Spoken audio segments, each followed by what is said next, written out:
It all started on a chilly Tuesday morning in a small Midwestern town, the kind of place where everyone knew everyone, and the elementary school was the heart of the community.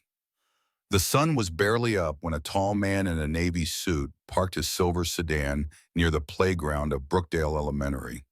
He wasn't a parent dropping off a child, and he wasn't a stranger with bad intentions. He was Dr. Malcolm Price, the newly appointed superintendent of the entire school district. Only 6 weeks on the job, yeah, he's already knee-deep in complaints about one name that kept showing up again and again. Officer Rick Hanlon, the school security officer. Malcolm had a calm presence about him, the kind of man who never raised his voice unless absolutely necessary. He carried a leather briefcase filled with documents, incident reports, parent letters, medical records. To anyone passing by, he might have looked like just another administrator doing his work. But to him, this was no ordinary visit. He wasn't here for a ribbon cutting or a photo op. He was here to catch a predator in uniform. See, for months, reports had trickled into his office, kids shoved against lockers, girls handcuffed for talking back, boys bruised for simply asking to use the bathroom. The majority of the victims, black and brown, children, kids from families who couldn't afford lawyers or time off work to challenge the system.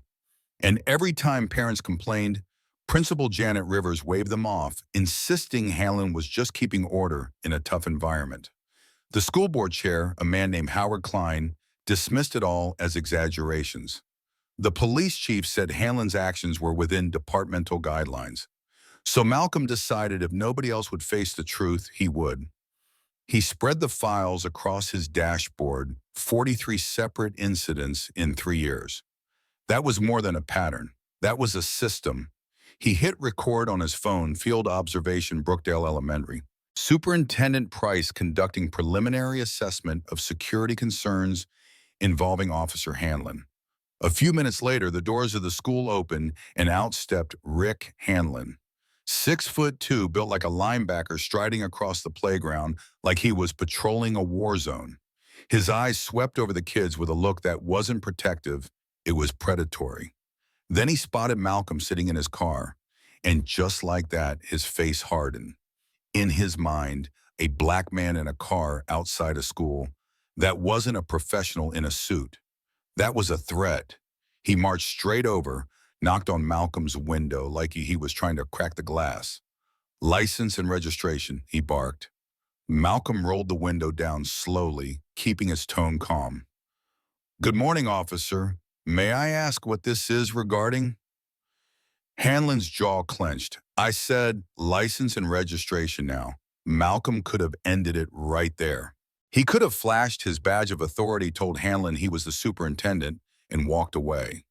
But he knew if he did, the cycle of abuse would continue. So instead, he said, "I am sitting in a public parking lot. I don't believe I've broken any law." To Hanlon, that was all it took. Defiance, challenge. A black man refusing to obey instantly. His face turned red, hand dropping to his radio. "We've got a suspicious individual refusing to comply." "Step out of the vehicle now." Malcolm stepped out, calm as ever. "Officer, there's been a misunderstanding. I'm here on official business. The only business you have is staying away from schools." Hanlon sneered, snapping handcuffs onto Malcolm's wrists with unnecessary force. And then loud enough for everyone to hear, "This is a school, not a place for people like you." Those words cut sharper than the steel around Malcolm's wrists. Not people acting suspicious. Not people causing trouble. People like you. He meant black people. By now, parents dropping their kids off had stopped to stare. Teachers peered out windows. A group of 8th graders pulled out their phones recording. And among them was Ms. Elena Torres, a young teacher who had been the first to quietly bring Malcolm evidence weeks earlier. Her eyes met his fear, but also determination. She raised her phone and began filming. Hanlon shoved Malcolm toward the patrol car, playing the role he knew best. Authoritative officer taking down a suspect. But just as he was about to shove Malcolm into the back seat, a voice rang out from the school entrance. "Officer Hanlon." "Stop." Principal Rivers stood frozen, a sheet of paper trembling in her hand, the district email announcing unannounced visits by Superintendent Price. Her face was pale as the realization hit the man in handcuffs wasn't a trespasser. He was her boss, the one investigating her school. Hanlon didn't care. Not now, Principal. I'm handling a threat. Malcolm finally spoke steady and quiet, even with the cuffs cutting into his skin. She knows who I am, officer. Maybe you should listen to her. The crowd fell silent, parents whispering, kids recording. Rivers stammered, You've just arrested Dr. Malcolm Price, the superintendent of the district, the man investigating you." Hanlon froze, the color draining from his face.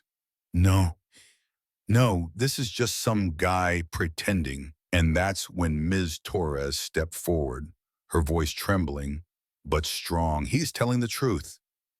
I met with him in his office 3 weeks ago. I gave him the evidence about you. The crowd gasped. Hanlon snapped, his mask cracking. You lying bitch! You've been spreading lies to cover for these criminals you coddle. The racial slur that followed echoed across the lot, captured on every phone. His rage, his racism, his true self laid bare in front of the community he'd terrorized for years. Within minutes, news crews were pulling up. Internal affairs detectives arrived, ordering Hanlon to take the cuffs off immediately. Malcolm stood tall, wrists raw, but dignity intact. He turned not to Hanlon, not to the principal, but to the children watching from the windows. Kids, he called out, voice firm but warm. You just saw something important today. No one, no police officer, no guard, no person in power is above the law. What happened to me has been happening to you. Today it ends. The parking lot erupted. Parents who'd been silent found their voices. Teachers spoke of years of intimidation. Kids whispered to each other, realizing they weren't alone in their fear. And Principal Rivers Malcolm didn't mince words. 17 complaints crossed your desk. You dismissed them all. Your resignation will be on mine by the end of the day. That night, the school board auditorium was packed tighter than it had ever been. Parents, teachers, kids' news cameras. It wasn't just a meeting, it was a trial by community. Malcolm stood at the podium, a stack of files in front of him.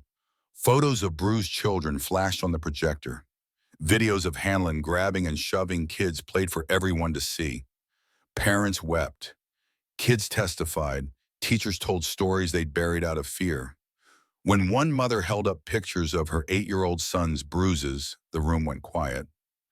And then her son, tiny and trembling, stepped to the microphone. The scary man hurt me because I spilled my milk. He said kids like me always make problems. But I'm not a problem. I just wanted to clean up my mess.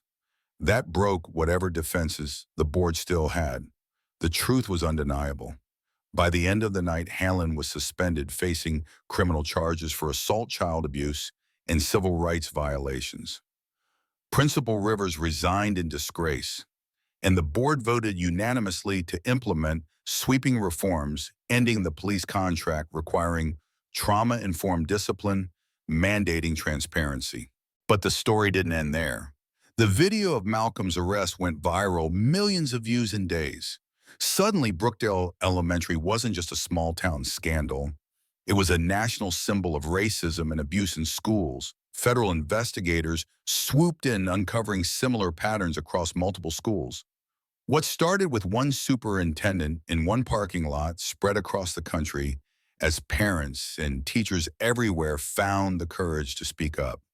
And Malcolm, he became more than just an administrator. He became the face of a movement, not because he wanted fame, but because he refused to stay silent when children were being hurt.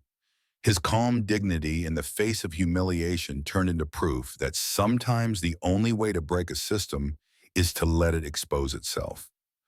Now here's the part that stirs debate. Was Malcolm right to stay silent about his identity in that moment? To let himself be arrested just to expose Hanlon? Some say he risked too much. Others argue it was the only way to force the truth into the light. What do you think? Was it reckless or was it necessary? And have you ever witnessed authority being abused in a way that made your blood boil? Drop your thoughts in the comments. I want to hear your stories because this isn't just a story about one cop and one superintendent. It's about all of us and what we choose to do when power turns into abuse.